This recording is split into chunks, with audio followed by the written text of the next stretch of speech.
पितृपक्ष की कथा मतलब पितरों के भाव से, पितरों के कल्याण हेतु, पितरों के सुख हेतु भगवान शंकर के पुत्र स्वयं गणेश जी महाराज के नाना जी के सुंदर आनंद में ये कथा हो रही, क्योंकि माँ पार्वती के पुत्र गणेश और पार्वती के पिताजी हैं पितृ, तो गणेश जी के हो गए नाना जी, नानी जी।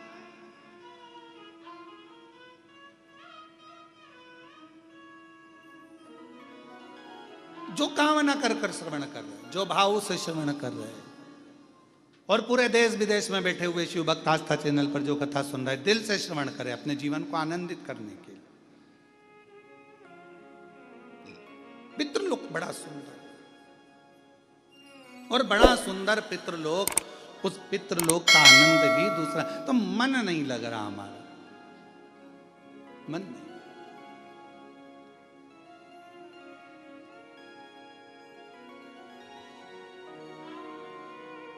ये पितृलोक मेरा प्रिय प्रिय। पार्वती मां कहती हैं हिमालय राज से मेरा दिल नहीं लगता, पितृलोक में मेरा मन लगता है, क्योंकि पितरों का लोक एक ऐसा लोक है जहां भगवान नारायण स्वयं अपने देवताओं के साथ में पितरों के कंधे पर हाथ रखकर कथा का रसतत्व श्रवण करते हैं और वर देते हैं।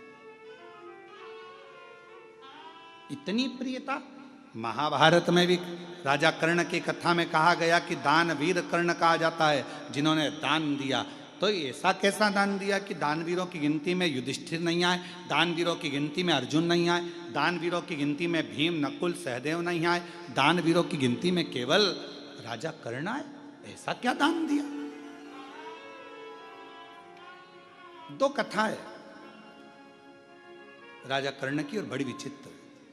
एक, अर्जुन ने जब भगवान कृष्ण से कहा कि दानवीरों में मेरी गिनती क्यों नहीं है, तो भगवान ने कहा कि समय आएगा जब मैं बताऊंगा। एक दिन भगवान कृष्ण ने एक सोने का पर्वत खड़ा कर दिया,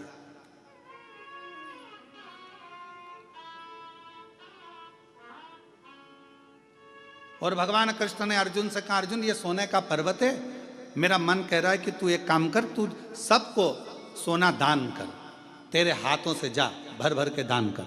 अर्जुन ने सारे नगर में सूचना कर दी कल सुबह 9 बजे से लेकर शाम को 5 बजे तक सोना दान किया जाएगा, आ जाओ। सारे गांव के लोग लाइन लगा कर आ गए। अर्जुन ने तगाड़ी भर भर कर एक एक तगाड़ी सोने की सबको देना प्रारंभ कर दिया। सब डला भर भर कर सोना लेकर चल दिए। अर्जुन दे देकर थक गया, पर वो सोना खत्म नहीं, समाप्त नहीं।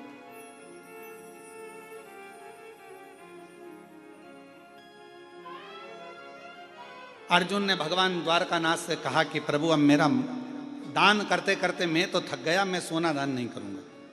भगवान ने पूछा ठीक है। भगवान ने कर्ण को बुलाया, कर्ण ये सोने का पहाड़ है, दान करना है। कर्ण ने सूचना करवा दी सारे नगर में कल सोना वितरण होगा, आ जाना और ले जाना। सारे की सारे आ गए, खड़े हो गए। कर्ण ने हाथ जोड़कर बोला भैया तुम सबको जितना सोना चाहिए, ये पहाड़ है, तुम हो जिसको जितना चाहिए लेकर चले जाओ। अर्जुन ने कहा प्रभु वो कर्ण दान कर रहा है, क्या कर रहा है? सबसे कह दिया जिसको जितना चाहिए उठा कर ले जाओ। कर्ण को बुलाया भगवान ने, अर्जुन के सामने पूछा बेटा कर्ण ये बताओ कि कर्ण तुमने ये सोने का पहाड़, तो कहा प्रभु सोने का पहाड़ मेरा था ही नहीं, तो मैं क्यों टेंशन लूं कि कितना देना है, कितना देना है, मैं क्यों टेंशन लूं? जिसका पहाड़ जो जाने। और दान करने का आपने कहा, तो ये भक्त लेने वाले और आप देने वाले, तो बीच में मैं देने वाला कौन? जिसकी जितनी मर्जी हो भर के ले जाए, मेरा क्या है? अर्जुन स्तुप्त हो गया देखकर, स्तुप्त। कई लोगों की आदत रहती है, किसी के यहाँ सत्यनारायण जी की कथा में जाते हैं और अगर उनको प्रसाद का कटोरा दे दिया जाए कि लो प्रसाद बांटो, तो वो आधी आधी चम्मच बांटेंगे। अरे प्रसाद वाले का प्रसाद तेरा काम है देने का, अच्छा दिया जाए। तू तेरा कह जाए, अरे तो सबको भी तो देना। आखिरी में सबको देने के चक्कर में इतना सारा प्रसाद बढ़ गया तो घर का मालिक ही बोला पूरा ही बांट देते, काहे को इतना सारा बचा लिया। हम घर में गिने चुने 4 लोग तो हैं, अब 4 लोग में इतना सारा प्रसाद रह जाएगा, कौन खाएगा, क्या करेंगे, सब बांट।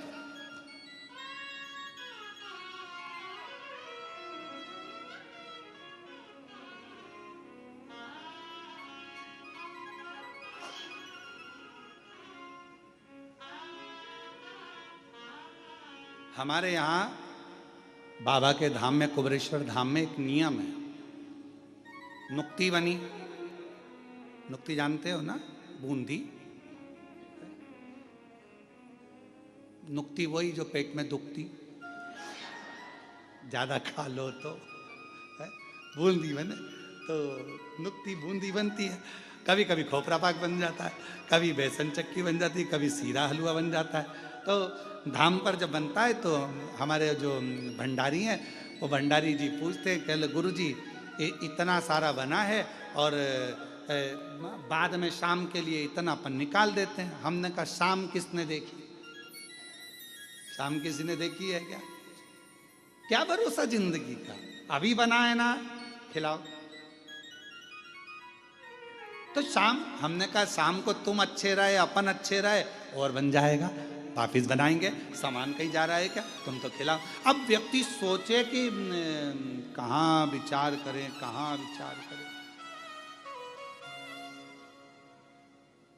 आप सबको मालूम होगा एक लोमश ऋषि की कथा आती है। लोमश जी, उनके शरीर का एक बाल टूटता था। सबसे ज्यादा पृथ्वी पर रहने वाले अगर कोई ऋषि हैं तो लोमश ऋषि हैं।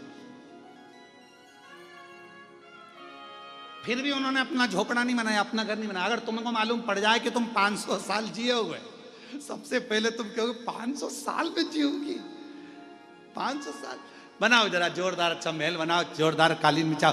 500 साल रहना है तो मकान तो अच्छा होना चाहिए ना, गाड़ी भी जोरदार होना चाहिए, बंगला जोरदार होना चाहिए। अब तुम सबको मालूम है कि 100 साल नहीं जी रही आज का आदमी, 70-80 में कम निपट जाओ, कौन सा भरोसा है। पहले तो फिर भी सोचा जाता था कि 100 साल तक जिएगा, आज के जमाने में तो कोई भरोसा ही नहीं है कि कब निपट जाएगा। और आजकल तो नई बीमारी, वो अटैक ऐसा हो गया है, हार्ट अटैक, बेचारा कहीं का जिम कर रहा है तो ही आ जाता है, कहीं का खाना खा रहा है तो आ जाता है। अभी एक हमें कोई ने बताया था, आशीष ने, कि एक तमिलनाडु में एक पति पत्नी की शादी हुई और दोनों शादी करके घर के अंदर आए। पहली विदाई बहू की हो रही थी और पत्नी को अटैक आ गया। मालूम पड़ा पति को सूचना मिली, पति को भी अटैक आ गया, दोनों ही निपट गए। शिव तत्व है, भगवान की अविरल कथा। और महाराज राजा कर्ण की दूसरी कथा कर रही है। एक तरफ तो पूर्ण दान दे देना और दूसरी तरफ की कथा कर रही है कि राजा कर्ण इतना प्रतिदिन का स्वर्ण दान करता, सोना दान करता, स्वर्ण दान करता, इतना सोना दान करता, रोज प्राण छूटे राजा कर्ण के। गया ऊपर, सोने की कचौड़ी, सोने की पूड़ी, सोने का पानी, सोने की जलेबी, सोने का भजिया और सोने का भाजी बड़ा और सोने का ही बड़ा पाव, सब सोने का मिला खाने को। तो राजा कर्ण बोला मैं सोना कैसे खाऊं, मैं ये सोना कैसे खाऊं, ये मेरे बस का नहीं है सोना खाना, मुझे अन्न दीजिए। अन्न का दान करा तुमने राजा कर्ण, तुमने अन्न का दान नहीं करा इसलिए तुमको अन्न खाने को नहीं मिला।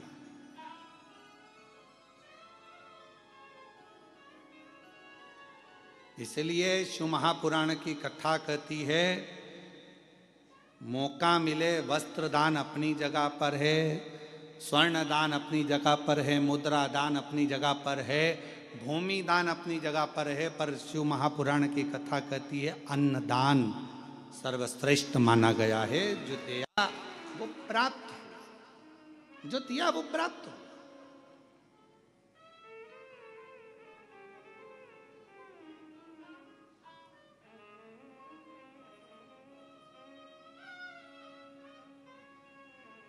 अन्न से बड़ा कुछ दान है ही नहीं। भूखे को भोजन, प्यासे को पानी, जय बाबा बर्फानी। भूखे को भोजन कराए, प्यासे को पानी पिलाए और शिव जी का नाम ले। बाबा बर्फानी का जय जयकार होता ही क्यों है? भूखे को भोजन, प्यासे को पानी, जय बाबा बर्फानी।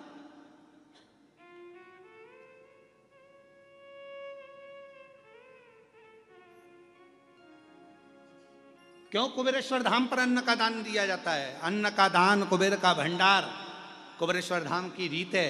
वहां जो आता है थोड़ा अन्न लेकर आता है, चावल ले आएगा, गेहूं ले आएगा। जो कुबेरेश्वर धाम पर आता है वो थोड़ा थोड़ा अन्न लेकर आता है। भले आधा किलो लाया, 1 किलो लाया, पर कुबेरेश्वर धाम में आया तो के अन्न का दान और कुबेर का भंडार वहां दिया और वहां लिया, घर पहुंचते पहुंचते प्राप्त हो जाता।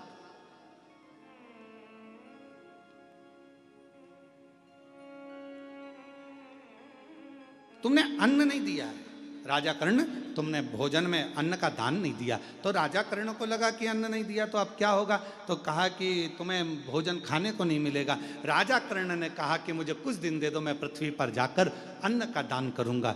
राजन, अभी तो तुम्हारा शरीर जला नहीं है, अंतिम संस्कार नहीं हुआ, तुम्हारी माँ कुंती वहीं बैठी हुई है, तेरे शरीर को नहीं जलने दे रही है, तो चिंता मत कर, जा हम तुझे वापिस जीवित करते हैं। जाकर तुझे 16 दिन दिए हैं, 16 दिन में तू जितना दान कर सकता है अन्न का उतना कर ले। राजा कर्ण पृथ्वी पर आए और माँ गंगा के तट पर पहुंच गए और गंगा के तट पर भोजन कराना प्रारंभ करा। ब्राह्मण हो, साधु हो, सन्यासी हो, तपस्वी हो, साधक हो, उपासक हो, सांसारिक मनुष्य हो, मानव हो, कैसा भी हो, पर आओ और भोजन ग्रहण करो। सारे के सारे भोजन ग्रहण करने आते, तब राजा कर्ण उनको भोजन कराकर विदा कर देता। और आखिरी में जब राजा कर्ण के 16 दिन के प्राण 16 दिन बाद जब गए, राजा कर्ण को अब भजिया, पकोड़ा, गुलाब जामुन, इमरती, भजिया, नो गोल्ड, बिना गोल्ड के मिल रहा, अब मिल रहा, अब प्राप्त होगा। कर्ण के 16 दिन 16 श्राद्ध के रूप में आज भी गिने जाते हैं। पितृपक्ष के अंतर्गत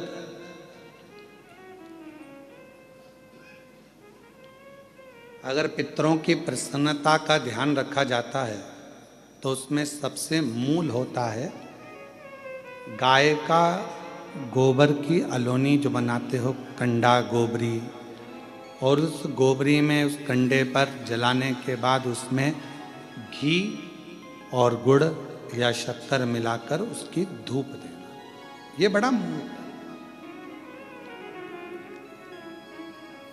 क्यों महाराज?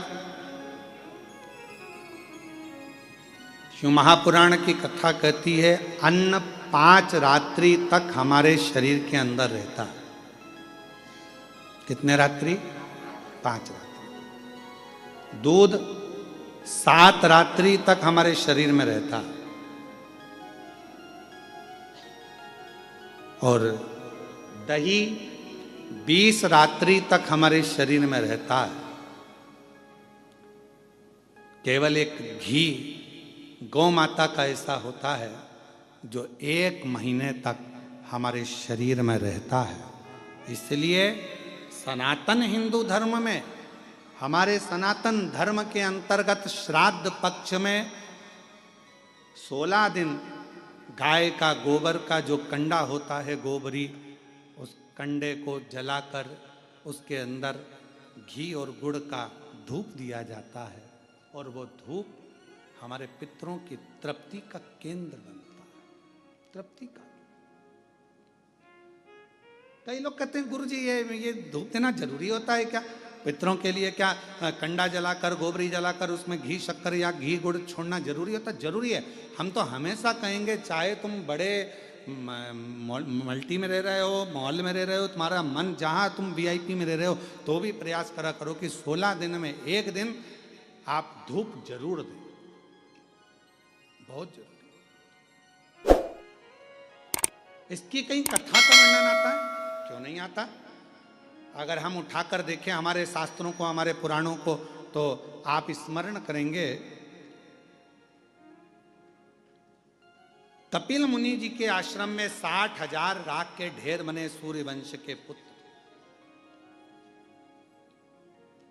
महाराज राजा सगर की 2 धर्म पत्नियां थी। पहले नंबर पर केशनी, दूसरे नंबर पर सुमति। और राजा सगर की 2 धर्म पत्नियां हैं। उसमें से राजा सगर की पहली पत्नी केशनी से 60,000 बेटों ने जन्म लिया।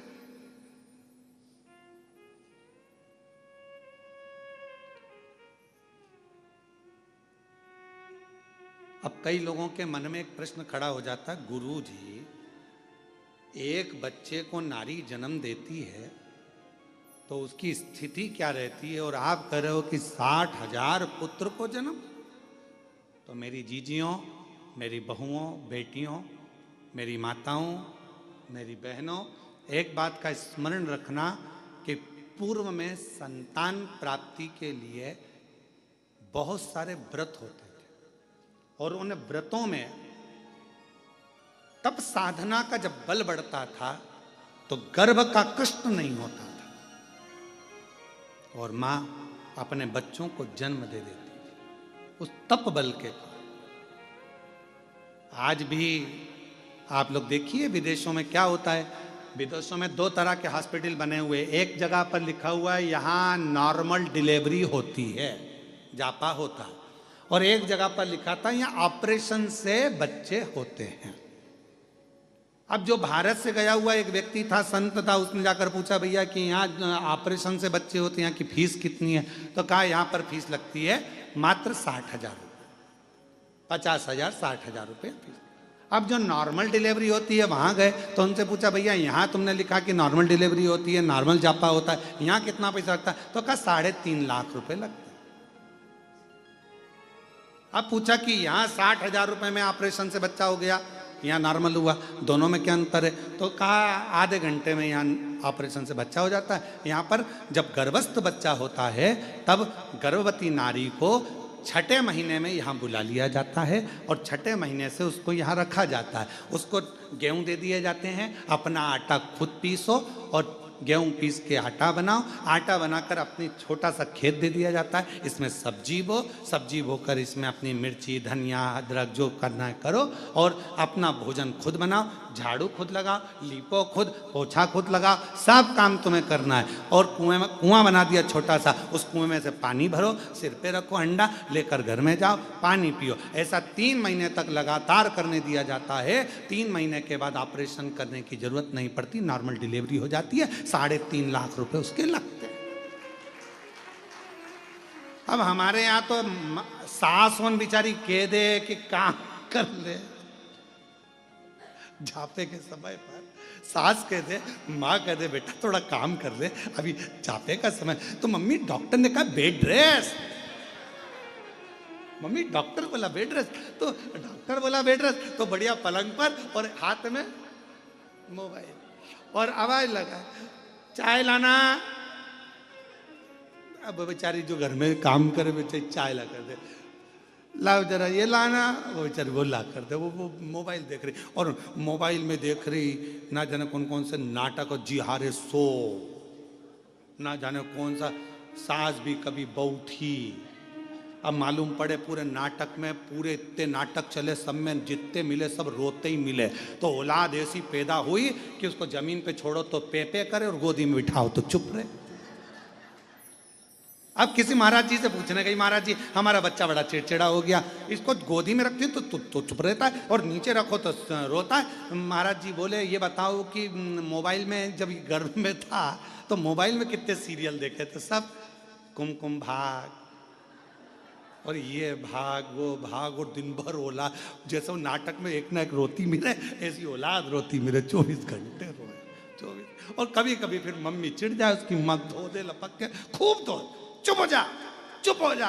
इतने में पिताजी आ जाए, क्यों मार रही है बेचारे को, क्यों मार रही है? लो तुम चुप कर लो। अब बोले भाई, तो किसी किसी के मन में आता है, प्रश्न खड़ा हो जाता है, 60,000 राजा सगर की पहली पत्नी केशनी से 60,000 बच्चे, तब साधना बल उपासना ये प्रबल थी। और दूसरी पत्नी से सुमति से एक पुत्र हुआ राजा सगर। समय आया, राजा सगर ने एक यज्ञ रखा, अश्वमेघ। उस अश्वमेघ यज्ञ के घोड़े को इंद्र चुरा कर ले गए और उनको कपिल मुनि के आश्रम में बांध दिया।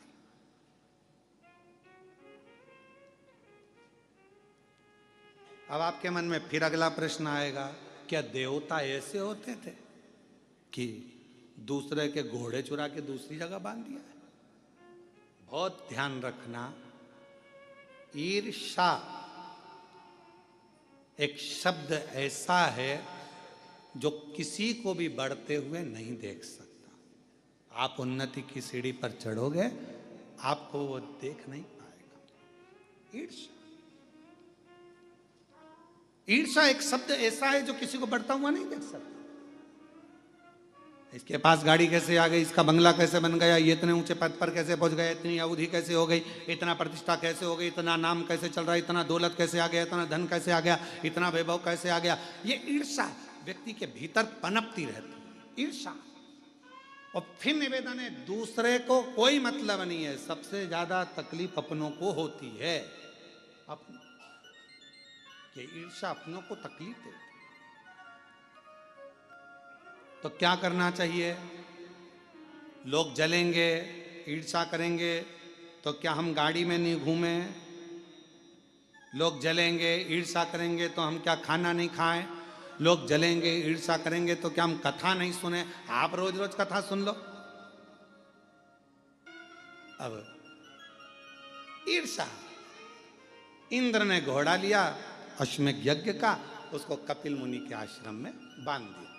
कपिल मुनि के आश्रम में बांधा तो राजा सगर जी ने अपने 60,000 बेटों से कहा कि बेटा जाओ, अश्वमेघ यज्ञ का घोड़ा पकड़ लिया है, जरा जाकर देखो और उसको छुड़ा कर लाओ। 60,000 पुत्र राजा सगर के चले और राजा सगर के पुत्रों ने सब जगह पर अश्वमेघ यज्ञ के घोड़े को ढूंढना प्रारंभ किया। बहुत सावधानी से सुनिएगा, यह कथा पितृपक्ष की है और शिव महापुराण की यह पितृपक्ष की यह कथा जीवन का आनंद देने वाली। बहुत सावधानी से सुनिएगा कि गाय के गोबर का कंडा पर, गोबरी पर घी गुड़ छोड़ने का लाभ क्या है, जरा ध्यान से सुनना इस कथा का। बड़ी विशेष कथा है और प्रत्येक व्यक्ति को पितृपक्ष में सुनना चाहिए इस कथा को। हम तो कहेंगे प्रत्येक व्यक्ति।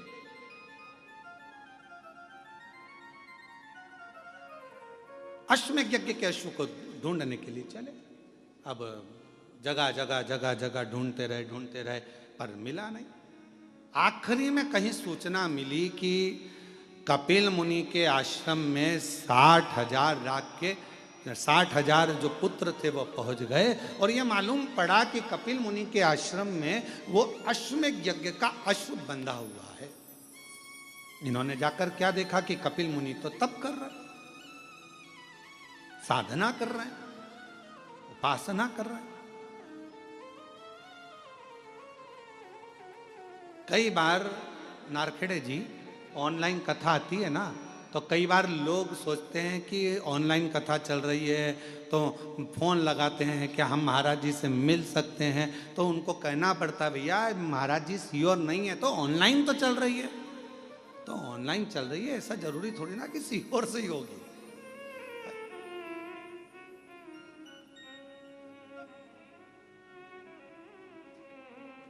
अब ऑनलाइन कथा कहाँ से हो रही, तो भैया बताना, कृष्णेश्वर धाम में बेरुल से हो रही है, पर निवेदन है तुम मत आना।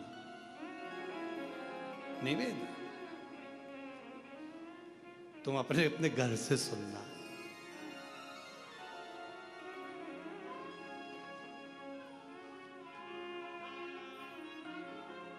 हमें हमारी जिंदगी में कोई टेंशन नहीं है केवल तुम्हारे सिवा।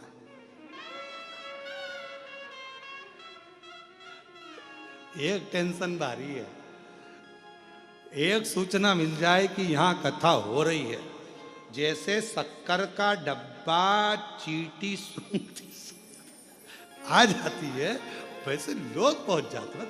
एक टेंशन, और केवल ये सीहोर वाले महाराज का टेंशन नहीं, पूरी प्रशासन का भी टेंशन यही रहता है। ये ध्यान, क्यों ऐसा है, ऐसा क्यों है?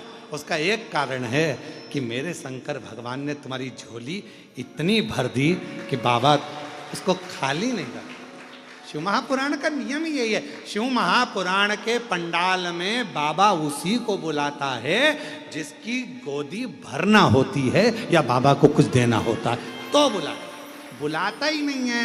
फिर हम फिर कह रहे हैं कि ये कथा यहाँ पहुंची क्यों, तो ये समझ में नहीं आ रहा। अब हमको नहीं समझ में आया। रात को हम भी विचार कर रहे थे कि ऐसा क्या है कि ये कथा कृष्णेश्वर पहुंच गई ऑनलाइन होती होती। मतलब कुछ ना कुछ तुम जितने बैठे हो ना, कुछ ना कुछ तुम्हें फैमिली गिफ्ट मिलने वाला है, कुछ ना कुछ वाला। कथा का मूल बिंदु समझना, घी और गुड़ का धूप का मतलब क्या होता है, उसका कितना फल होता है, समझ। ढूंढ रहे हैं राजा सगर के पुत्र दिलीप, ढूंढ रहे हैं पर ना 60,000 भाई मिल रहे हैं, ना अश्वमेध यज्ञ का अश्व मिल रहा नहीं। तब आखिरी में ढूंढते ढूंढते वशिष्ठ ऋषि के पास राजा दिलीप पहुंच गए। हाथ जोड़कर प्रार्थना करी, गुरुवर ढूंढते ढूंढते मैं थक गया, ना अश्व मिला ना मेरे 60,000 भाई मिले, कृपा करी। ना मेरे भाई मिल रहे हैं 60,000, ना अश्वमेध यज्ञ का अश्व मिल रहा है। आप करुणा करें, आप कृपा करें, आप दया करें, कुछ तो करिए बाबा, कृपा करिए बाबा। वशिष्ठ बाबा ने नंदनी गाय को बुलाया। नंदनी गाय को बुलाकर दिलीप के सामने नंदनी गाय के दूध को धोआ, दूध का घी बनाया और घी बनाकर उसको नंदनी गाय के गोबर के कंडे को बनाकर थापकर उस गोबरी को सुखाकर उसको जलाकर उसमें गाय का घी और थोड़ा सा गुड़ डालकर उसका धूप निकाली और राजा दिलीप से कहा, दिलीप ये गाय का घी का धुआं जहां जाए इसके पीछे जा, ये वहीं जाकर रुकेगा जहां पर वो अश्वमेध यज्ञ का अश्व होगा और तेरे 60,000 भाई जहां होंगे वहीं रुकेगा, वहीं। कई लोग कहते पितृपक्ष में घी गुड़ घी शक्कर गोबरी पर कंडे पर जलाकर क्यों छोड़ना, क्यों? कई लोग कहते मम्मी ओल्ड हमारे को हम नहीं करेंगे मम्मी, हम नहीं। क्यों? वशिष्ठ बाबा ने कहा ये धुआं, इस घृत का धुआं वहीं जाकर रुकेगा जहां तेरे 60,000 भाई होंगे। ये घृत का धुआं वहीं जाकर रुकेगा जहां पर वो अश्वमेध यज्ञ का अश्व होगा। और मेरी जीजियों, मेरी बेटियों, मेरी माताओं, मेरी भाभियों, मेरी बहुओं, मेरे भाई, मेरे बहन, मेरे जीजाओं, मेरे पिता तुल्य बुजुर्गजन, मेरी माताओं, श्राद्ध पक्ष में अगर थोड़ा सा भी कंडे को जलाकर गाय के गोबर को सुखाकर उसका कंडे पर अगर थोड़ा सा घृत गाय का घी और गुड़ दिया है तो उसका धुआं तुम्हारे घर से निकलकर आपके पूर्वजों तक पहुंच ही जाता है। उस धूप का फल पहुंच, वो धूप का फल पहुंचता। हे राजा दिलीप जाओ, इस धुएं के पीछे पीछे जाओ। राजा दिलीप चल दिए, धुआं आगे। और हमारे यहां शिव महापुराण में तो धुएं की बड़ी महत्वता है, क्योंकि भगवान शंकर का नाम ध्रुमवान है और माता पार्वती का एक नाम ध्रुमावती है। आज भी दतिया में, जबलपुर के पास धुमा गांव में मां ध्रुमावती माता के दर्शन होते हैं। शिव जी का एक नाम ध्रुम है, ध्रुमवान।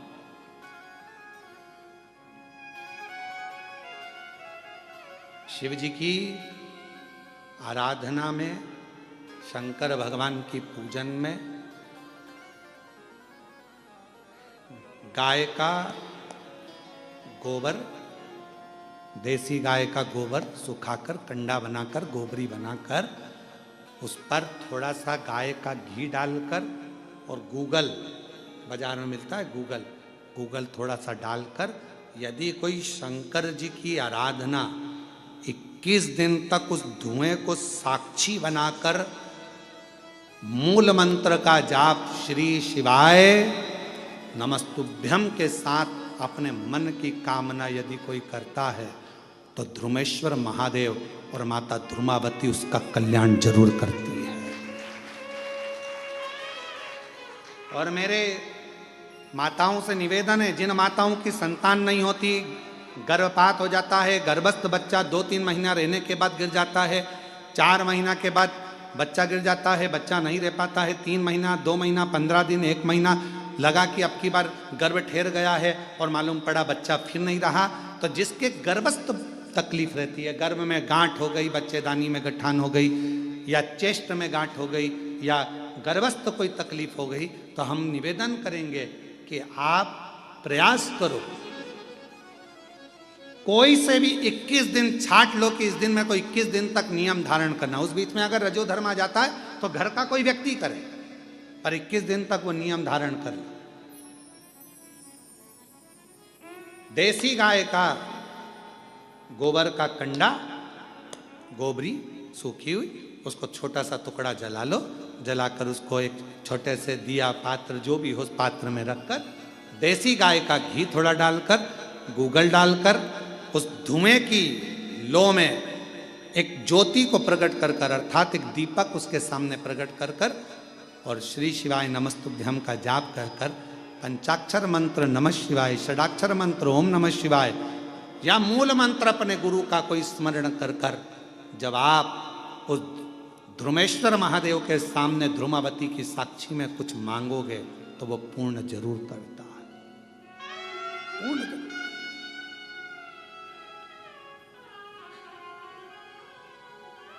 पूर्ण करेगा।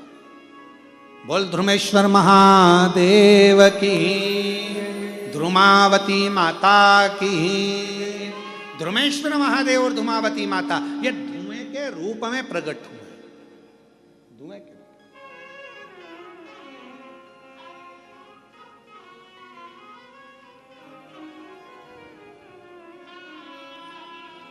कुबेरेश्वर धाम कौन कौन गए? जरा हाथ उठाओ, जरा सब लोग गए हो? संध्या की आरती के दर्शन किए हैं आप लोगों ने? संध्या की आरती के अगर दर्शन करे हो तो वहां पर पहले गूगल की धुनी दी जाती है। शिव जी की आरती जब होती है तो उसमें धुपाड़ा लगाया जाता है, उसमें गूगल छोड़ा जाता है, धूप छोड़ी जाती है और उस धुएं की साक्षी में प्रथम आरती धूप की मेरे शंकर भगवान की, उसके बाद में फिर दीप आरती।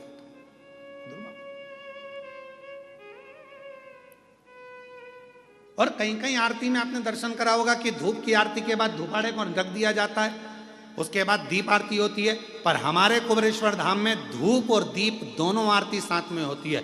ध्रुपेश्वर महादेव, धुमेश्वर महादेव की भी, मतलब अर्थात धूप से आरती, और दूसरा ज्योति में जो त्रिलिंग होता है इसलिए ज्योति की आरती, ये दोनों एक साथ उतरती है, दोनों साथ चलती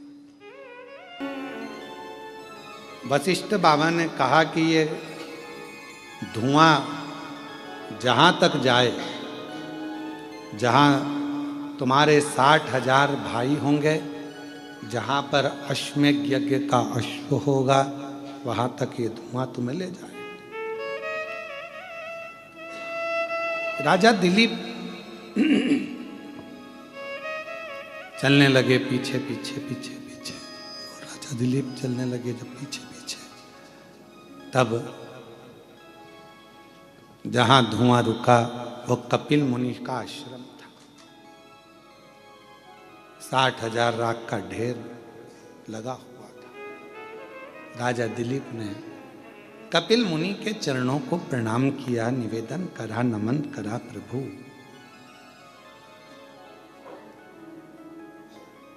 ये राख के ढेर कौन है?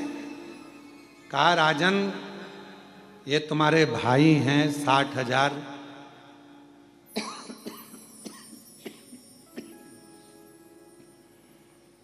ये यहाँ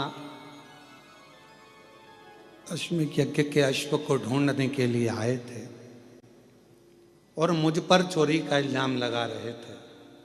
ये मैंने अश्व नहीं चुराया, ये तो इंद्र ने चुरा कर यहां बांध दिया है। पर तुम यहां आए हो ना राजन, ये घोड़ा ले जाओ, ये अश्व ले जाओ।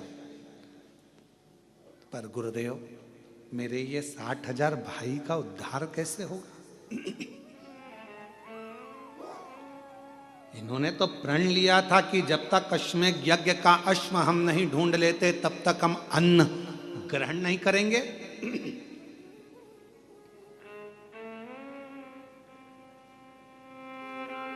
ढूंढते ढूंढते इन्होंने यहां पर आए और इनके प्राण चले गए। तो भूखे भी थे, प्यासे भी थे, कुछ भाग नहीं लिया। इनकी तृप्ति कैसे होगी? मुक्ति कैसे होगी?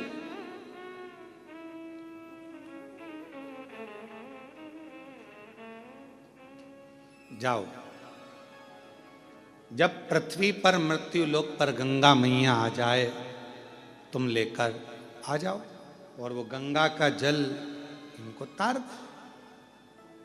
पर गंगा जल नहीं आए जब तक तो इनका मुक्त होना, मोक्ष होना, इनका अन्न भाग, इनका भोजन, इनकी तृप्ति कैसे होगी? कैसे? कपिल मुनि ने कहा, ये तो वशिष्ठ बाबा ही बताएंगे, ये तो वशिष्ठ ऋषि ही बताएंगे, मैं नहीं बता सकता। पर इतना जरूर कहता हूं, जिस दिन गंगा मैया आएगी, ये 60,000 राख के ढेर उस दिन तर जाएंगे, मुक्त हो जाएंगे। दिलीप चले वशिष्ठ बाबा के पास में पहुंचे कि ये जो तुमने गाय का घी छोड़कर, गुड़ छोड़कर जो धुआं दिया था, वो शिवजी ने, वो धुमेश्वर ने हमको मार्ग तो बता दिया धुएं ने, पर मेरे भाई जो 60,000 राख का ढेर बन गए, वो भटक रहे होंगे, क्योंकि उन्होंने संकल्प लिया था जब तक अश्व ना ढूंढे तब तक हम कुछ ग्रहण ना करें, भूखे होंगे, प्यासे होंगे। वशिष्ठ ऋषि ने कह दिया, तुम चिंता मत करो, ये गौ माता के घृत से जो धुआं निकला है, ये वो पितृलोक में जाएगा, जहां तुम्हारे 60,000 नहीं, जितने जितने तुम्हारे सूर्य वंश के भी जितने पूर्व के तुम्हारे पितृ विराजमान हैं, उनको ये धुआं ही तृप्ति प्रदान कर देगा और उनको भूख नहीं लगने देगा, और वो वर प्रदान तुम्हारे ऊपर करेंगे, वर देंगे तुम्हें। और मैं आज वचन देता हूं, वशिष्ठ जी कहते हैं, मैं वचन देता हूं आज, जिसके घर में, आंगन में गाय के गोबरी पर, कंडे पर गौ माता के ही घृत से जो धुआं प्रकट होगा, वो पितरों की तृप्ति देगा, पूर्वजों की तृप्ति देगा। उसके पितर भूखे नहीं रह सकते, उसके पितर भटक नहीं सकते, वो कभी इधर उधर भटकेंगे। कई लोग कहते हैं कि हमारे यहाँ पितृदोष लग गया, पितृदोष लग गया, कोई ने कहा ये दोष लग गया, कोई ने कहा वो दोष लग गया। शिव महापुराण की कथा, राजा भागीरथ का चरित्र, दिलीप का चरित्र, राजा सगर का चरित्र, 60,000 उन पुत्रों का चरित्र वर्णन कर रहा है कि जरा से धूप से दिए हुए जरा सी घी की आहुति से पितरों को तृप्ति मिल जाती। पितरों देना चाहिए। महाराज, फिर निवेदन करूं आपको, अन्न कितने रात्रि रहता है शरीर में? 5। दूध कितनी रात्रि रहता है? 7 रात्रि शरीर में रहता है। दही कितनी रात्रि शरीर में रहता है? 20 रात्रि दही हमारे शरीर में रहता है। और गौ माता का घी यदि हमारे शरीर में थोड़ा भी पहुंच जाता है तो वो 1 महीने तक निवास करता है। उसी तरह गाय का घी जब गोबरी में छोड़ा जाता है, कंडे में छोड़ा जाता है, अग्नि में छोड़ा जाता है, तो वो वायुमंडल में 1000 वर्ष तक निवास करता है। और वो घृत हमारे जीवन को आनंदित, क्यों यज्ञ क्यों होते हैं? यज्ञ क्यों क्यों कहते गाय के घी से यज्ञ करो, आहुतियां दो, हवन करो, क्यों कहते? शिव करुणा सागर है, शिव दया सागर है, शिव कृपा सागर है। पहले शिव महापुराण की कथा आपने और हमने बहुत श्रवण करी, सुनिए। पितृपक्ष में भी बहुत श्रवण करिए, पर ऐसा क्या क्रम है कि पितरों के पक्ष में जब शिव महापुराण की कथा होती है, पितृपक्ष में जब देवाधिदेव महादेव की यह पवित्र कथा होती है, तो हमारे पूर्वज, हमारे पितर इस पवित्र कथा का लाभ लेते हैं, कथा को श्रवण करते हैं। एक बात हमने पहले भी कही, आज फिर कहते हैं, देवताओं के लोक में सबसे ज्यादा सुंदर लोक है पितृलोक।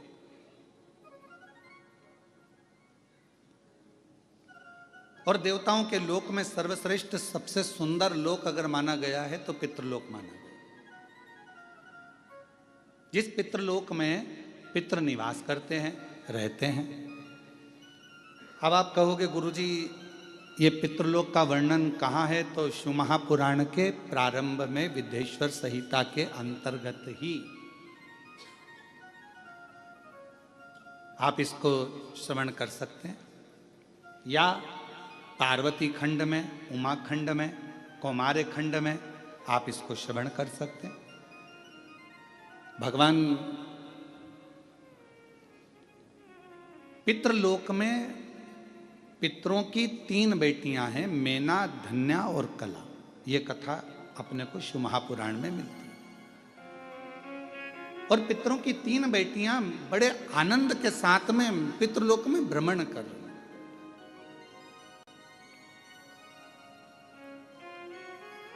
और भ्रमण करते करते पितृलोक में वो तीनों, मेना, धन्या, कला, भ्रमण करते करते चल रही थी। और उन्हीं पितृलोक के दरवाजे पर सनकादि ऋषि बैठकर तप कर रहे हैं, साधना कर रहे हैं। सनत कुमार बैठे हैं और भगवत भजन में डूबे हुए, मंत्र जाप में, नाम जाप में, स्मरण में डूबे हुए, तप साधना में डूबे हुए। थोड़ी देर बाद वहीं से मेना निकल कर जाती हैं। हमारा शास्त्र कहता है कि कोई दरवाजे पर बैठा हो, भोजन की थाली रखी हो, कोई संत साधु बैठा हो, कोई सन्यासी बैठा हो, कोई कथा में बैठा हो, कोई सत्संग में बैठा हो, कोई भजन में बैठा हो, या जिस आसन पर बैठकर हम भगवान की आराधना कर रहे हो, साधना कर रहे हो, उस पर अपना लात, अपना चरण, अपना पांव नहीं लगना चाहिए। जिस आसन पर बैठकर हम भजन करते हैं उस आसन को पांव से नहीं सरकाना चाहिए, उस आसन को पांव से एकाग्रित नहीं करना चाहिए, हिलाना नहीं चाहिए। कई लोग बैठने से पहले अपना बैठने का जो सेटिंग करते हैं तो पहले पांव से, इधर आसन है तो उसे पांव से घसाएंगे। अगर उठाना ही है तो झुककर उठाओ उसको और फिर रखो उसे। पर पांव का प्रयोग आसन में भी नहीं किया जाता, पांव का प्रयोग बासन मतलब बर्तन में भी नहीं किया जाता। पांव का प्रयोग अगर कोई दरवाजे पर बैठकर सत्संग कर रहा है, भजन कर रहा है, कीर्तन कर रहा है, मंत्र जाप कर रहा है, तो उसको अपने पांव का, चरण का कहीं भाग न लगे, उस पर भी ध्यान रखना चाहिए। अब मेना, धन्या, कला पितरों की बेटियां हैं।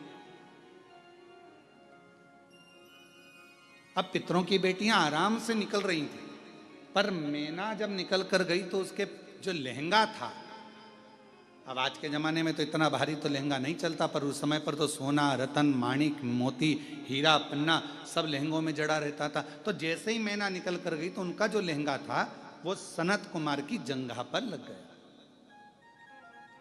धन्या निकल कर गई, उनका शरीर का जो वस्त्र था, लहंगा था, वो उनके शरीर पर लग गया। कला निकल कर गई तो भी उनके शरीर पर उसका भाग लग गया। अब चरण तो नहीं लगा पर वस्त्र लगा है।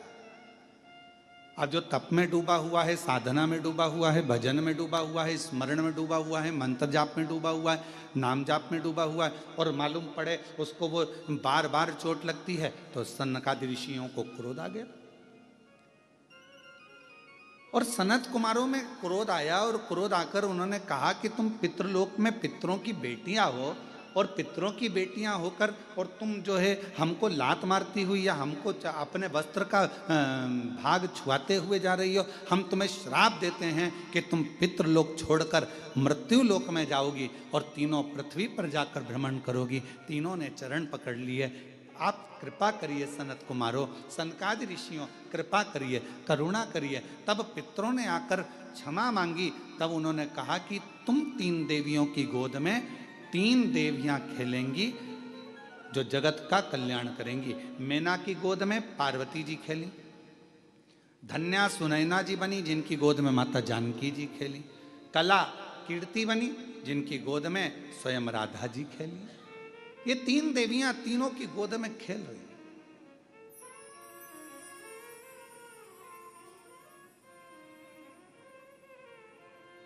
और पितृलोक का सुख छोड़कर मृत्यु लोक में आ गई।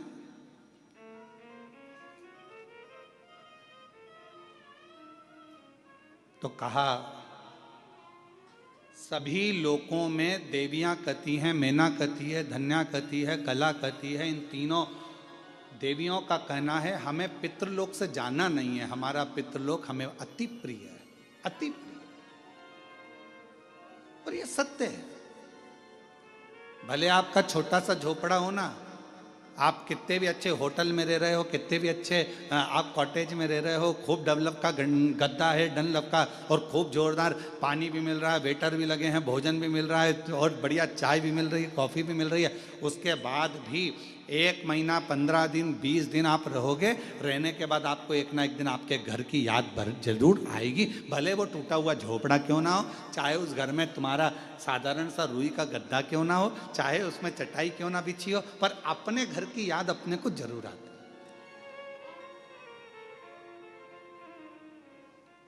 अब तुम लोगों को आए कि नहीं आए वो हमको नहीं मालूम, पर ये तो निश्चित है कि अपने घर की याद अपने को आती।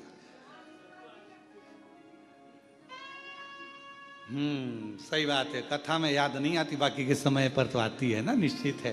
तो भले कितने भी वीआईपी कॉटेज में रह लो, भले तुम कितने भी आनंद के साथ रह लो, पर घर की याद जरूर। तो मैना धन्या कला तीनों देवियां पृथ्वी पर भ्रमण करती हुई कहती हैं हमें पितृलोक की याद आती है। पितृलोक हमारा लोक सर्वश्रेष्ठ है और ये सत्यता है। पितृलोक क्यों श्रेष्ठ है? तो माता मैनावती से पूछा गया।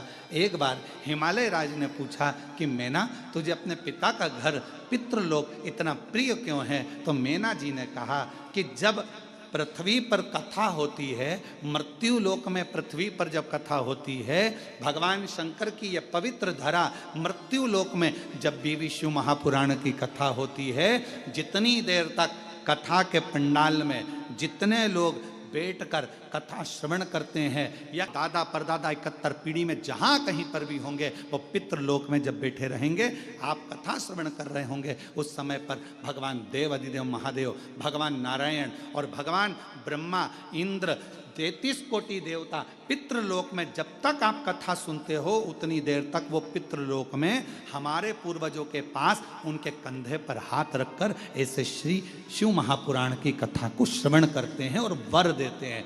देख तेरे परिवार वाले कथा सुन रहे हैं, देख तेरे परिवार वाले कथा करवा रहे हैं, देख तेरे परिवार वाले 3 घंटे तक कथा में अपने हृदय को, अपने चित्त को, अपने मन को लगाए हैं। जा पितृपक्ष में ये कथा तेरे पूर्वजों के आनंद में ये श्रवण कर रहे हैं। मैं 16 दिन के श्राद्ध में भगवान नारायण कहते हैं, मैं वर देता हूं कि जो पितृपक्ष की कथा श्रवण करता है उसकी मनोकामना देव अधिदेव महादेव पूर्ण कर देते हैं। ये नारायण वचन देते हैं।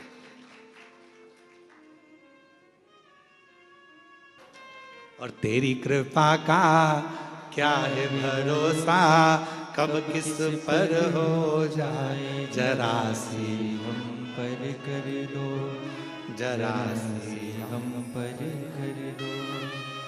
जिस पर भी हो गई तेरी कृपा करुणा वो भव पार हुआ, भव पार हुआ।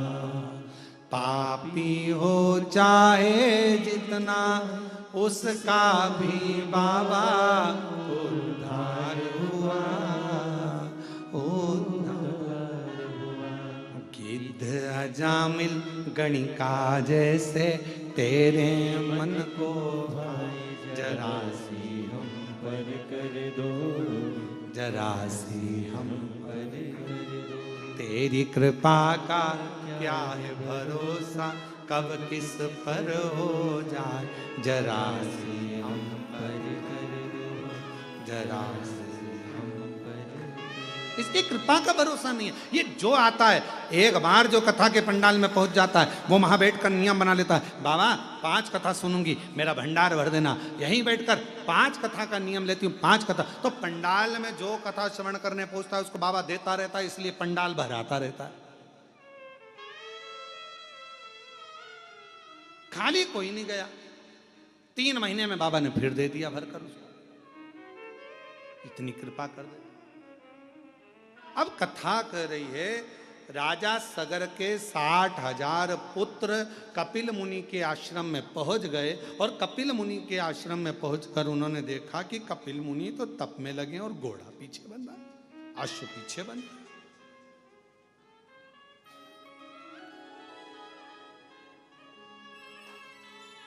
अश्व पीछे।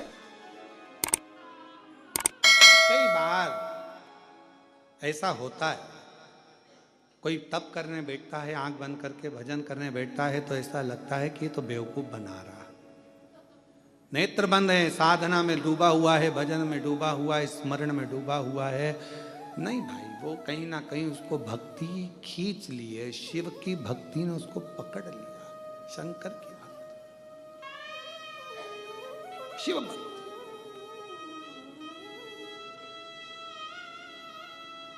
थोड़ा भजन हमारे जीवन में सुख दे सकता है, थोड़ा भजन। जरूरी नहीं कि कोई 4 घंटे बैठकर भजन करे तो हमें 4 घंटे बैठकर भजन करना है, कोई 8 घंटे भजन करे तो हमें 8 घंटे भजन करना है। एक बड़ा सुंदर चरित्र है, जापान में एक साबुन की फैक्ट्री खुली। साबुन की फैक्ट्री खुली तो उसमें उन्होंने साबुन बनाए तो साबुन बनाते बनाते कई साल निकल गए, और सालों निकलने के बाद में साबुन की फैक्ट्री में से कोई एक साबुन ऐसा था जिसमें साबुन ही नहीं अंदर था, और खोखा खोखा चले गए। मार्केट में वो खोखा बिक गया, ग्राहक ने खरीद लिया, खरीदा तो उसमें साबुन नहीं था, ग्राहक ने केस लगा दिया, हमने साबुन खरीदा और इसमें साबुन नहीं निकला। केस लगा तो 60 लाख रुपए उसको जुर्माने के देना पड़े साबुन फैक्ट्री वाले। कितने रुपए दिए हैं? 60 लाख। 60 लाख रुपए जब जुर्माने के दिए उसको साबुन फैक्ट्री वाले को, 6 लाख रुपए जब जुर्माने के दिए साबुन फैक्ट्री वाले ने उस साबुन वाले को, तो साबुन फैक्ट्री के मालिक को लगा कि ऐसे तो अपने को दिवाला लग जाएगा, एक आध भी साबुन गड़बड़ हुआ तो हर बार केस लगेगा, करें क्या। तो इतने में उसने सोचा कि एक काम करता हूँ, एक एक्सरे मशीन लेके आता हूँ, साबुन का एक्सरे करेगी। कोई ऐसी मशीन लाऊं जिससे वो एक्सरे में मालूम पड़ जाए कि साबुन भरा है कि खाली है। उसने एक्सरे मशीन बुलवाई। 3,82,00,000 रुपए की एक्सरे मशीन उस समय पर जापान में उन्होंने लगाई। अब वो एक्सरे मशीन से साबुन देखे जाते और फिर निकाले जाते। अब यही कि यही उत्तर प्रदेश में हो गया, एक साबुन फैक्ट्री में उनका भी साबुन खाली निकल गया।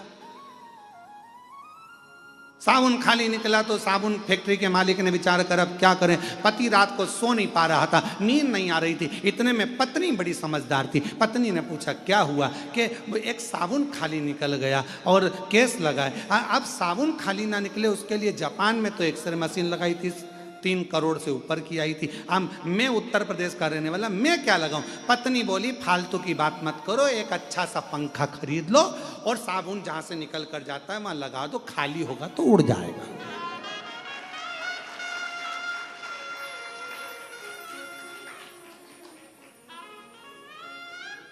कोई जरूरी है कि कोई 5 घंटा तब करेगा तो अपन 5 घंटा करें? कोई जरूरी है वो एक्सरे की मशीन लगाए तो अपन तो पंखे से काम चला लो ना। पंखा लगा दो, लिफाफा यहां से जाएगा, भरा होगा तो निकल जाएगा, खाली होगा तो उड़ के उधर चले जाएगा, उसमें क्या टेंशन। अब कोई कहे कि वो 5 घंटे भजन करता है तो मुझे 5 घंटा करना पड़ेगा, वो 7 घंटे भजन करे तो मुझे 7 घंटा करना पड़ेगा, वो 10 घंटा भजन करे तो ना बाबा, हम भोलेनाथ के, भोलेनाथ हमारे, और हम जितना भजन करें वो दिल से भले एक बार जपो, और श्री शिवाय नमस्तुभ्यं। 16 दिन है राजा कर्ण के, जिसने अपनी जिंदगी में खूब दान दिया है। कहते हैं कर्ण जैसा दानी संसार में नहीं हुआ है। एक बार स्वयं अर्जुन ने कह दिया था कि राजा कर्ण को इतना दान, लोग बस दानवीर कहते हैं, दानवीर कर्ण कहते हैं, दानवीर कर्ण कहते हैं। मैं भी तो दान करता हूं, तो मेरा नाम भी तो दानवीर अर्जुन होना चाहिए, दानवीर युधिष्ठिर होना चाहिए, दानवीर भीम होना चाहिए।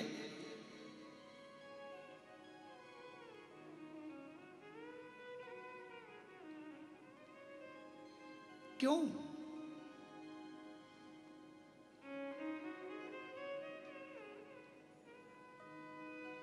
देखो, रोटी बनी, गाय को दे दी, एक दान ये हुआ। और दूसरा दान कौन सा है? बहुत देर से गाय दरवाजे पर खड़ी है और तुम्हारे डब्बे में रोटी नहीं है, तुमने आटा उसना, एक रोटी बनाई और फिर ले जाकर गाय को दी, एक दान ये कहलाता। बेटा रोता है, बच्चा चिल्लाता है, माँ भूख लगी है, माँ भूख लगी है, भोजन दो, भोजन दो। माँ कैसे भी तैयार कर कर उसको भोजन दे देती है। ये माँ की बात कर लेता। ये एक फॉर्मेलिटी पूरी करना एक अलग बात हो जाता है कि एक बार कह दिया, और एक वो हो जाता नहीं साहब, आना तो पड़ेगा ही। हम तो बस यही कहते हैं कि शंकर जी के साथ में फॉर्मेलिटी पूरी मत करो।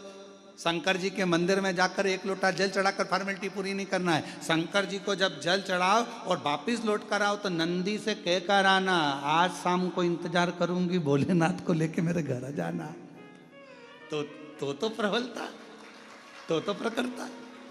अब मालूम पड़े अपन तो केवल फॉर्मेलिटी अदा कर रहे हैं। मंदिर पहुंच गए और जाकर बाबा को जल चढ़ा दिया और बाबा जी से कह दिया, बाबा मेरा दुखड़ा है काट देना, बाबा मेरी तकलीफ है काट देना। नहीं, थोड़ा बाबा के पीछे पकड़ना पड़ेगा, थोड़ा बाबा को कहना पड़ेगा, थोड़ा जोर से कहना पड़ेगा कि भोला सब दुख काटो मारा, ओ भोला सब दुख काटो। शिव शंकर जपूं तेरी माला, भोले बाबा जपूं तेरी माला, भोला सब दुख काटो, ओ भोला सब दुख काटो। थोड़ा जाकर विनय करना पड़ेगा, थोड़ा पकड़ना पड़ेगा बाबा को, हाला हजूर पकड़ना पड़ेगा। मैंने सुना है ब्रह्मलोक में तू नहीं रहता, मैंने सुना है बैकुंठ लोक में तू नहीं रहता, मैंने सुना है इंद्रलोक में तू नहीं रहता, मैंने सुना है गरुण वरुण लोक में तू नहीं रहता। मेरा शंकर तू तो पृथ्वी पर रहता है ना, मृत्यु लोक में रहता है ना। जब मृत्यु लोक में रहता है तो मेरा तो पड़ोसी हुआ ना। अब पड़ोसी से रिश्तेदारी कैसी बनाना है तुम्हारे ऊपर निर्भर करता है। तुम अगर पड़ोसन को चाय वाय पिलाओगे अच्छे दमदारी से, उससे अच्छा प्रेम भाव रखोगे, तो पड़ोसन भी तुम्हारी दुख की घड़ी में आके खड़ी हो जाएगी और कह देगी चिंता मत करो, मैं खड़ी हूं ना, तुम तो तुम्हारी शादी ब्याह करो, बाकी का सब सामान मैं संभाल लूंगी। और पड़ोसन कहीं कहीं इतनी अच्छी होती है कि सब संभाल लेती है। तुम जाओ, तुम पार्टी करो, मैं सब संभाल लूंगी, सब संभाल लूंगी, सब संभाल लूंगी। और कहीं कहीं की पड़ोसन ऐसी होती है कि तुम जाओ पार्टी में, मैं सब ले जाऊंगी। तो कहीं कहीं ऐसी भी हो सकती है कि ले जाए उठा के।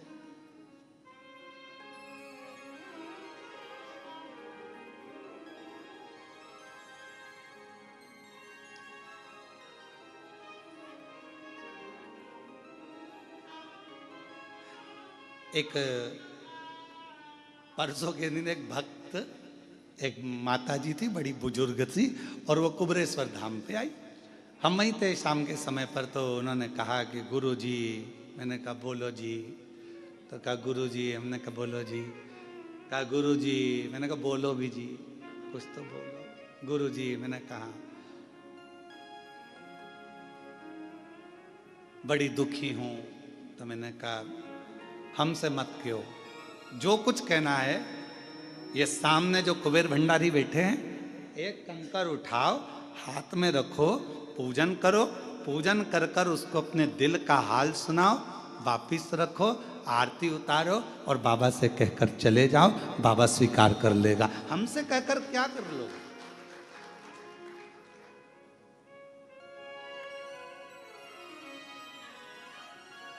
हमसे कहकर क्या करो?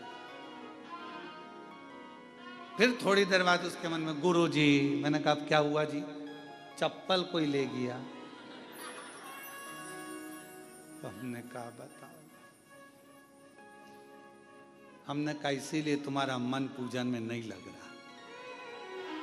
ध्यान तो वो पादुका में पड़ा हुआ है, चप्पल में पड़ा हुआ है, और तुम ध्यान लगाओ तो कैसे लगे? यहां तो जरा सा, हम पहले भी कहें, पति पत्नी फोन पर बात करे और पति का ध्यान काम में लगा रहे तो पत्नी कह देती है तुम्हारा दिमाग है कहाँ, ध्यान कहाँ है तुम्हारा? मैं तुमसे बात कर रही हूँ, तुम्हारा ध्यान ही नहीं मेरे ऊपर, थोड़ा सा तो उत्तर में सोच समझ कर दो। और पति भी कह देता है पत्नी से, तू कहाँ बैठी, कहाँ तेरा ध्यान है? मैं तेरे से बात कर रहा हूँ, तेरा ध्यान ही नहीं है, तू कहाँ सुन रही है, कहाँ कर रही है, ध्यान नहीं लगता।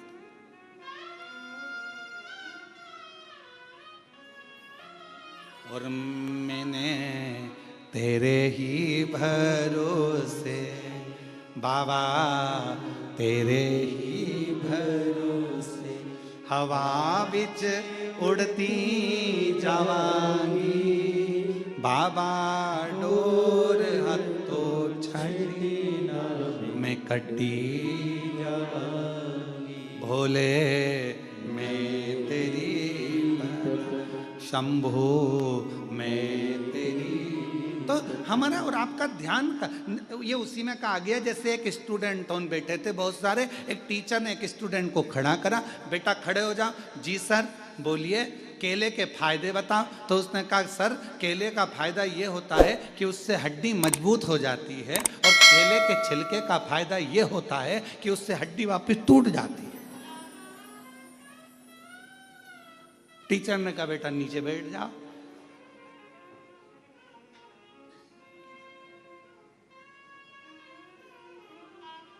अब हमारा ध्यान वही है कि केले का फायदा क्या, तो कहा अभी तो कह रही थी कि बहुत दुखी हूं, और फिर वो क्या हो गया कि केले का छिलके से हड्डी टूट जाती, मतलब चप्पल मेरी गुम गई है, अब ध्यान तेरा चप्पल में। और हम हमेशा कथा में कहते हैं कि अपना सोना चांदी हीरा पन्ना, अपना जितना भी सामान है कीमती कीमती, अपने घर छोड़ कर आओ। अगर चप्पल भी तुम्हारी कीमती है तो घर छोड़ कर आओ। यहाँ तो तुम, मेरा बाबा डायमंड है, हीरा, मेरा शंकर। कोई हमसे पूछे कि तुम्हारी जिंदगी की सबसे बड़ी पूंजी क्या है, तो हम कहते शिव हमारी पूंजी है, शंकर हमारी दौलत है, और जितने ज्योतिर्लिंग है ये मेरा तिजोरी का भंडार है, वहां पहुंचकर जो चाहो वो प्राप्त हो सकता है। और कपिल मुनि तब साधना कर रहे हैं, और 60,000 पुत्रों ने जाकर देखा कि ये तो आंख बंद करके बैठा हुआ है।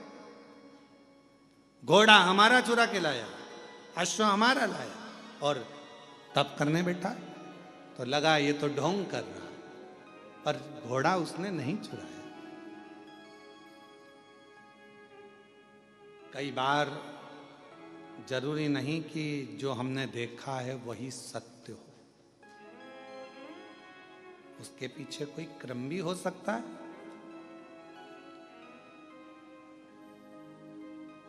कोई जरूरी नहीं कि जो हम देखे हैं वो सत्य है। कई बार हम ये भी सोचते हैं कि हमने ये सब सुना है, तुमने आकर देखा, वहां तुमने आकर देखा।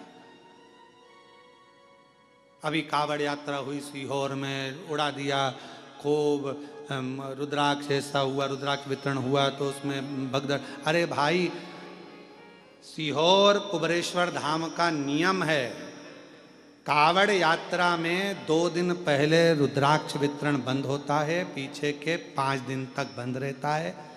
रुद्राक्ष महोत्सव जब सीहोर में होता है तो 1.5 महीने रुद्राक्ष वितरण बंद रहता है। दीपावली पर जब खजाना वितरण होता है तब 2 दिन तक रुद्राक्ष वितरण बंद होता है। गुरु पूर्णिमा का दिन होता है तो रुद्राक्ष वितरण बंद होता है। तो वहाँ भगदड़ होगी कहाँ से? अब वो तो कोई बीमार है, कोई तकलीफ में है, कोई कष्ट में है, किसी को दमा हो गया, श्वास चली गई, किसी को अटैक आ गया, ऐसे किसी के प्राण छूट जाए तो लोगों को बदनाम कुबेरेश्वर धाम को करना है। और बदनाम बाबा आई मृत्यु, जाना पड़ेगा, चाहे आप हो चाहे हम हो, जहां जिसकी लिखी है उसको वहां जाकर परमात्मा से मिलना पड़ेगा। और अंत समय प्रभु आना पड़ेगा, वचन दिया तो निभाना पड़ेगा। आए नाई प्रभु कुटुंब कबीला, अंत समय प्रभु आना पड़ेगा, वचन दिया तो निभाना पड़ेगा। अंत समय प्रभु आना पड़ेगा, जो दिया अंत समय तो जहां आया वहां जाना ही है, कोई रोक नहीं सकता, कोई नहीं रोकेगा।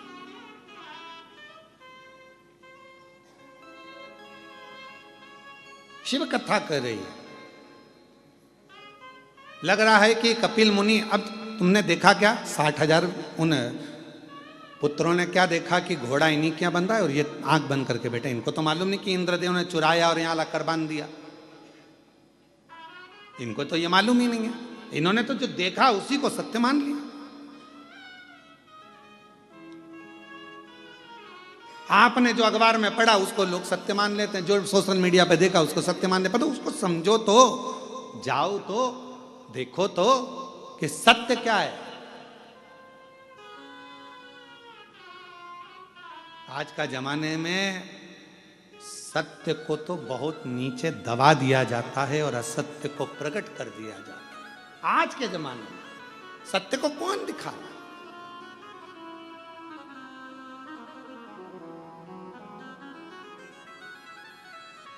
शिव कथा कर रही है, भगवान का चरित्र कर रहा है, पावन चरित्र वर्णन कर रहा है। देखा कि आश्रम बंधा हुआ है कपिल मुनि के आश्रम में, बड़ा आश्चर्य हुआ।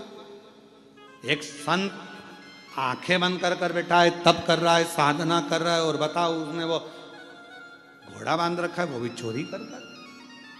गुस्सा आ गया 60,000 उन पुत्रों को, और उन्होंने तुरंत कपिल मुनि को अपशब्द कहना प्रारंभ कर दिया। हर हर महादेव, अपशब्द कहना प्रारंभ करा। जैसे ही कपिल मुनि को अपशब्द कहना प्रारंभ करा तो कपिल मुनि के नेत्र खुल गए। तुम चोर हो, तुमने हमारा अश्व चुराया है। अश्वमेध यज्ञ का जो सुना, कपिल मुनि के नेत्र की ज्वाला भड़क पड़ी। और तप में कोई डूबा हुआ होता है, साधना में कोई डूबा हुआ होता है, भक्ति में कोई डूबा हुआ होता है, उसकी नेत्र की ज्योति में तेज उत्पन्न हो जाता है। एक तेज,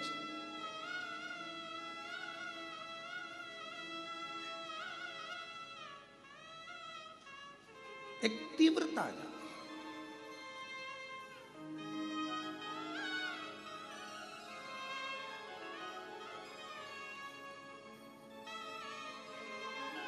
हम क्यों कहते हैं कि हम भगवान को देखें, भगवान हमें ना देखे?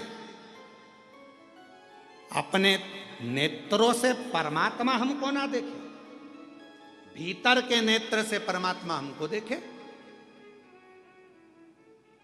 शिव जी ने अपने नेत्र से कामदेव को देख लिया था, जलकर भस्म हो गया था। भगवान ने तृणावत को देख लिया था, तृणावत जलकर भस्म हो गया था। हम परमात्मा को देखें, परमात्मा हमको तो केवल भीतर के नेत्रों से, हम भगवान को याद करें। ये जरूरी है कि हम परमात्मा को याद करें, पर भगवान से कहना तुम हमको याद मत कर लेना। जिस दिन उसने तुम्हें याद कर लिया, तुम यहां नहीं दिखोगे, सीधे। भगवान से कहना हम तुम्हें याद करें पर तुम हमें याद मत करना। याद उसको करा जाता है जो दूर चले जाता है। मेरे शिव, आप तो अपने हृदय में हमको बिठा कर रखना, हमें याद मत करना। हम तेरे पुत्र हैं, हम तेरी संतान हैं, हम तेरी औलाद हैं। अपने हृदय में, अपने दिल में। आज हम कृष्णेश्वर बाबा के दर्शन करने गए, और जब कृष्णेश्वर बाबा के दर्शन करने के लिए कृष्णेश्वर बाबा के मंदिर में पहुंचे हैं, तो बाबा से जाकर हमने एक ही बात कही, हाथ जोड़कर उनसे स्पर्श करते हुए कहा, बाबा बड़ी करुणा करी आपने। ये कथा आपकी गोद में हो रही है, बेरुल में हो रही है। कृष्णेश्वर बाबा, इस कथा को मैं किसी को सुनाने नहीं आया हूँ, केवल आपको सुनाने आया हूँ। मेरे बाबा, आप इस कथा को श्रवण करने जरूर आना, जरूर।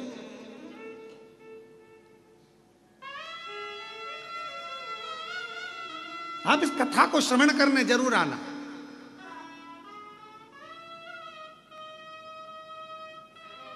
और मेरा विश्वास कहता है 7 दिन में एक दिन जिनके घर में अपन कथा करने बैठे हैं कृष्णेश्वर महादेव के, मेरा विश्वास कहता है वो घर का मालिक एक दिन जरूर आएगा।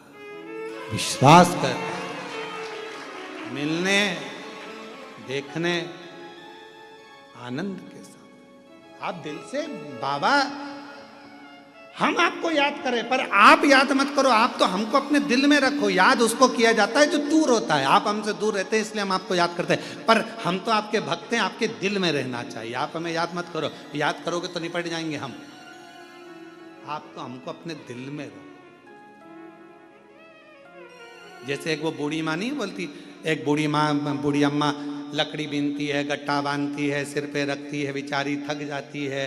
हे भगवान थक गई, उठा ले, हे भगवान उठा ले, हे भगवान उठा ले। एक दिन पार्वती जी ने शंकर जी से कहा, इतना बोल रही उठा क्यों नहीं लेते? शंकर जी जैसे ही बोली उठा ले, शंकर जी पहुंच गए, माँ चल मैं तुझे उठाने आ गया। इतने में बूढ़ी माँ बोली, मैं मेरे को उठाने की नहीं बोल रही, मैं तो बोल रही लकड़ी का गट्ठा उठा ले, मैं मेरी थोड़ी। शंकर भगवान ने पार्वती जी से कहा, पार्वती आज के बाद कभी नहीं आऊंगा, देख ले इतना चतुर मनुष्य है, इतना चतुर। ट्रेन की सीट पर माताएं अपना कब्जा जमाती हैं, लड़ती है, झगड़ती है, और ट्रेन की सीट पे बैठी रहती है। और जब उसके 4-5 बैग होते हैं ना, तो उनको उतारने का जब समय आता है ना, तो जिससे झगड़ा हो रहा था ना, उसको भैया प्लीज हेल्प करोगे, थोड़ी सी हेल्प कर दो भैया, इनको बैग को वहां तक दे दोगे। अब भैया बैग को लेके दरवाजा तक पहुंचा, उसके बाद भी भैया, वो तो छोटा सा हैंड बैग टांग के खड़ी, सिर्फ भैया प्लीज नीचे भी रख दो ना।